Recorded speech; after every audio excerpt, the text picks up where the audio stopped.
2 litre സാനിറ്റൈസറുമായിട്ട് ആൽമര ചുവട്ടിൽ പോയി അവിടെ അതെല്ലാം തളിച്ചതിന് ശേഷം അവിടെ ഇരുന്നു കൊണ്ട് കലിംഗ സംവാദം എന്ന് പറയുന്നൊരു പരിപാടി നടത്തുന്നത് രാജാവാണ് സുരേഷ് ഗോപി ജി എന്നാണ് ഒരു കമൻറ്റ് ഞാൻ കണ്ടത്. അത് വളരെ സത്യമായിട്ടുള്ള കാര്യം തന്നെയാണ്.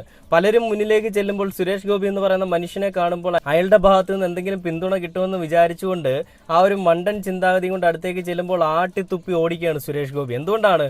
3000 ഏക്കർ കൃഷിഭൂമി കുട്ടനാട്ടിലുള്ള ഒരു കർഷകന്റെ കൊച്ചുമകനാണ് ഞാൻ.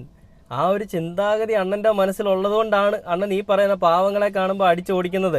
ഡ്രസ്സ് മുഷിഞ്ഞവനെ കാണുമ്പോൾ, അല്ലെങ്കിൽ നിറം ഇരുണ്ടവനെ കാണുമ്പോൾ, അല്ലെങ്കിൽ ഈ പറയുന്ന വലിയ സ്റ്റാറ്റസ് ഒന്നും ഇല്ലാത്തവനെ കാണുമ്പോൾ, സമുദായത്തിൽ പിന്നോക്ക സമുദായത്തിൽപ്പെട്ടവനെ കാണുമ്പോൾ, സമൂഹത്തിൽ അങ്ങനെയുള്ളവരെ കാണുമ്പോൾ അകറ്റി നിർത്തണം. അത് പണ്ടത്തെ ജന്മി കുടിയാൻ വ്യവസ്ഥയാണല്ലോ. ജന്മിമാരുടെ നോക്കത്താ ദൂരത്ത് പൊക്കോണം.